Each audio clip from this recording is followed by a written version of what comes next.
Om Swastiastu. Salam sejahtera bagi kita semua. Perkenalkan, nama saya Niputu Anastasia dengan NIM P07134081043.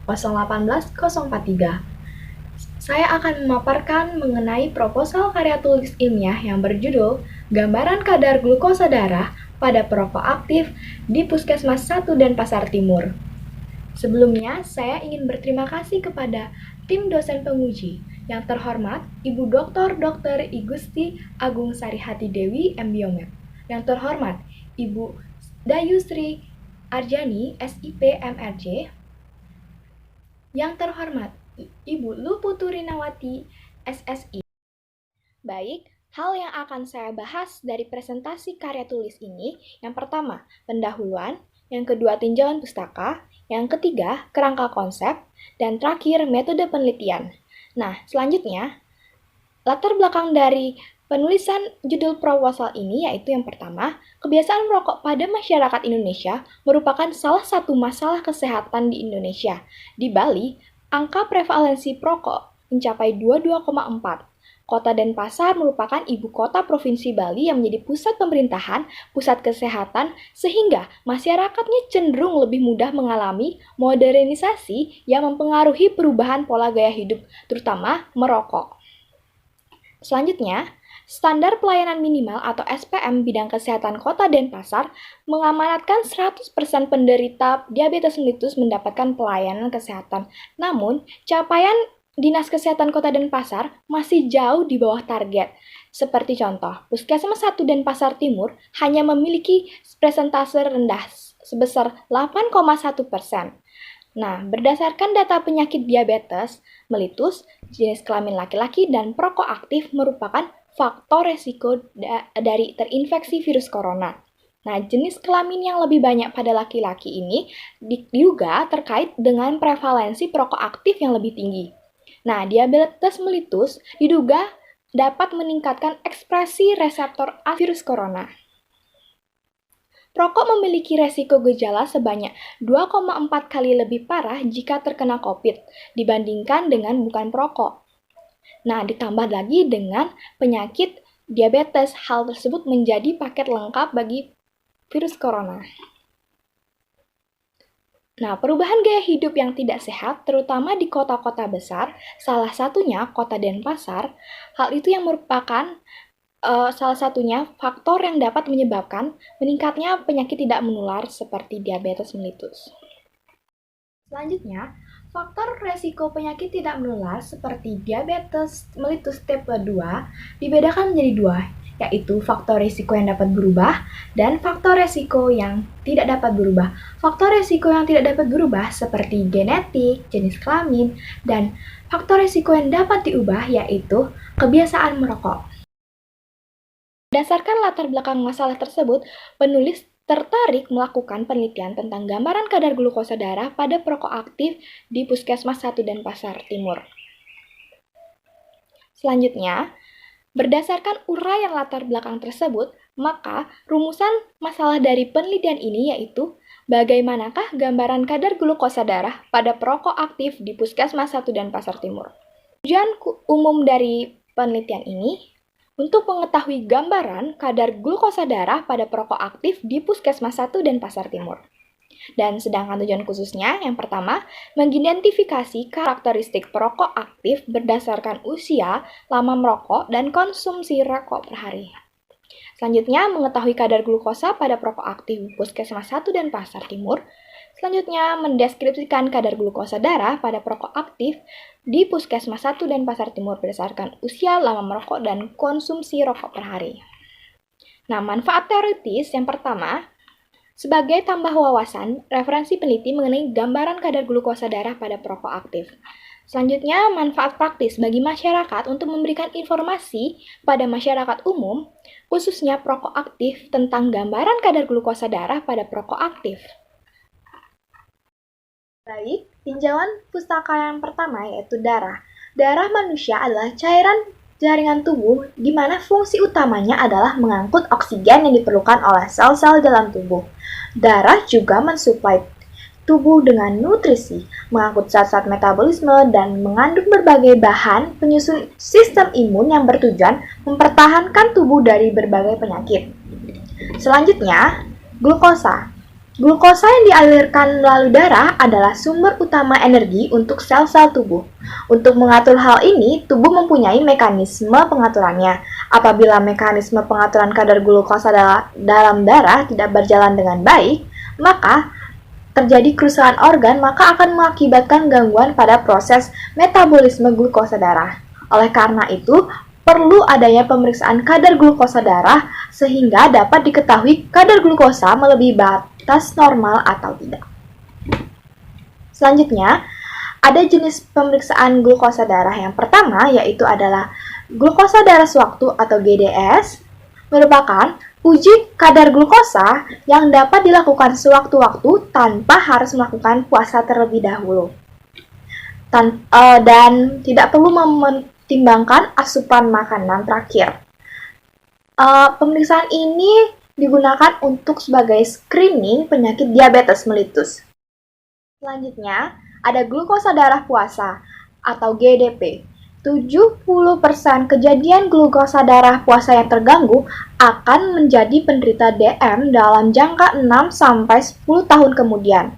Nah, uji kadar glukosa darah pasien ini diharuskan melakukan puasa selama 10-12 jam.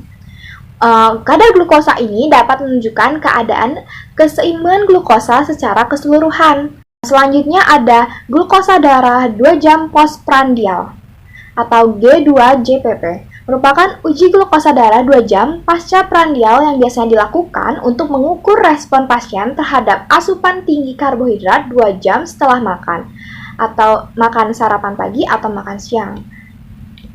Nah, selanjutnya ada TTGO atau tes toleransi glukosa oral. Yang terakhir ada hemoglobin AC1 tes atau HbA1c. Kadar HbA1c merupakan kontrol glukosa darah yang jangka panjang, menggambarkan kondisi 8-12 minggu sebelumnya.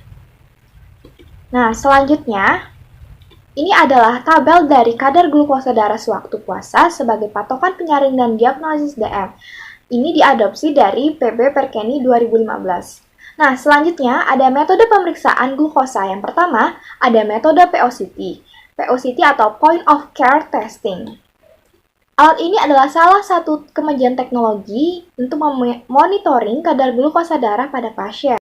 Prinsip kerja dari POCT yang mana muatan listrik yang dihasilkan oleh interaksi kimia antara reagen kering dalam strip dengan darah. Nah, hal tersebut diukur dikonversi menjadi angka yang sesuai dengan jumlah muatan listrik tersebut. Nah, keakuratan pemeriksaan kadar glukosa darah dengan menggunakan glukometer atau PSUT ini cukup baik. Sensitivitasnya 70% dan spesifitasnya yaitu 90%.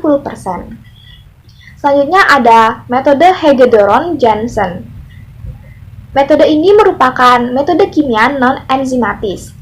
Dan selanjutnya ada metode orthotulidonin. Yang terakhir, ada metode glukosa oksidasi PAP atau GOT-PAP. Selanjutnya, spesimen untuk pemeriksaan glukosa darah ada 3, kapiler, serum, dan plasma. Kapiler biasanya digunakan untuk pemeriksaan POCT atau Point of Care Test.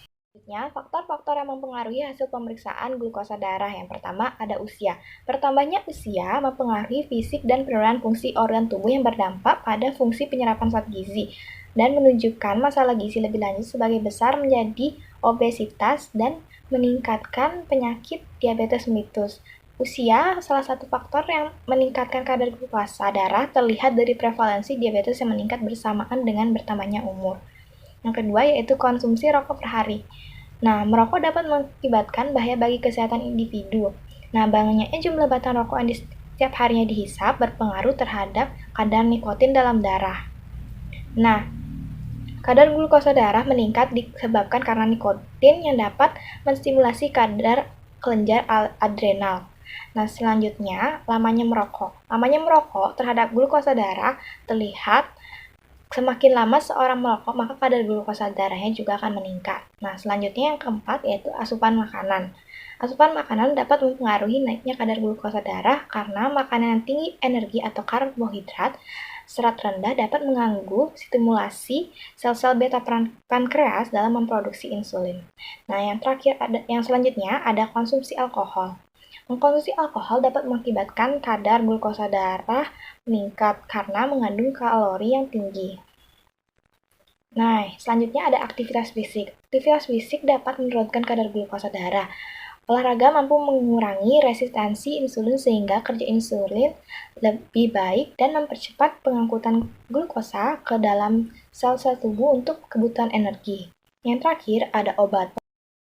Selanjutnya, rokok. Rokok menurut Peraturan Pemerintah Nomor 109 Tahun 2012 adalah salah satu produk tembakau yang dimaksudkan untuk dibakar dan dihisap atau dihirup asapnya. Nah, kandungan senyawa rokok. Yang pertama, itu ada nikotin.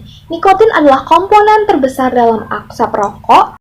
Nah, selanjutnya klasifikasi perokok aktif dibagi menjadi 3 kategori. Yang pertama ringan, 1-10 batang per hari, sedang 11-20 batang per hari, dan berat, lebih dari 20 batang per hari. Nah, pengaruh rokok bagi kesehatan diantaranya penyakit yang menyebabkan kematian para perokok antara lain jantung koroner, trombosis koroner, kanker, diabetes mellitus, bronkitis. Kadar glukosa pada perokok aktif itu yang menjadi faktor risikonya yang pertama usia, lamanya merokok, dan konsumsi rokok per hari. Nah, kemudian dikelompokkan menjadi rendah, normal, dan tinggi. Nah, selanjutnya yang tidak diteliti seperti asupan makanan, konsumsi alkohol, aktivitas fisik, dan obat. Nah, selanjutnya ada variabel dan definisi operasional variabel. Variabelnya ada kadar glukosa darah.